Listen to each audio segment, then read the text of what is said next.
I'm Clay Strange. I farm here in Sumter County with my wife and my father and my mother, and we farm cotton, corn, and peanuts. And I got into farming. Daddy helped me, but when I was little, all I wanted to do was follow Daddy around and do whatever he was doing. And I remember getting home from school, and you didn't have cell phones then, so you'd have to go get on your four-wheeler and go ride around and see what they got done that day. And but that's all I ever wanted to do. I went off to school and came back and still wanted to farm, so he helped me. He helped me with a few acres, and over time I acquired some acres, and I had the opportunity to buy some acres. But we're still operating here in Sumter County, and glad to have him still helping me. We try to diversify everything. Our acres may vary a little year to year, but for the most part, we're going to spread it out between those three crops, because those are our three money makers. And just like cotton, just like corn, it started out the year it looked the strongest. Well, when fertilizer and fuel jumps, that changes everything. No year is going to end the same way you started, so we try to spread everything out. That way, if we do have volatility in the market, we don't lose it all in one crop.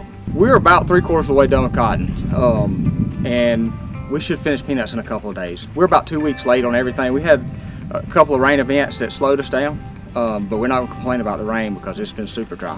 We're still worried about wells and the depths of the water table, and but we've had an opportunity to really cover some ground in the last week or so. So we've made up for it. I'm hoping we'll finish up in 7 to 10 days. At this point, we just need a better price for our cotton, because we've already spent the money.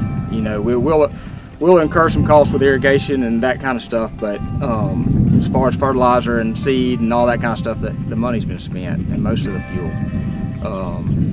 So the only thing that'll make up for the high input cost is going to be a better price for our crop. Plant bugs and jacid are a concern. Last year, plant bugs were our biggest issue, and we had some jacid come in late, but we don't know what kind of effect it had because we were right at termination. So we went ahead and terminated maybe a week early, and I don't think it affected us much, but it's just that unknown.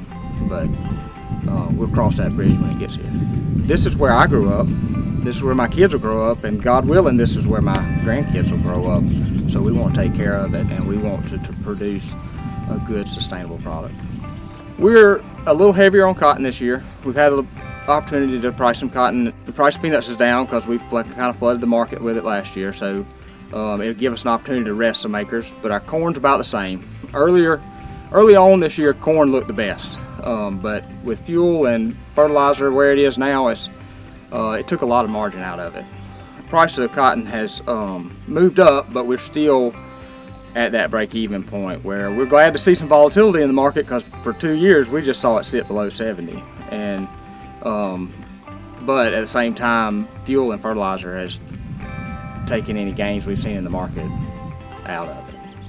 Most of the businesses you see serve farmers. They whether they're selling parts or equipment or fertilizer.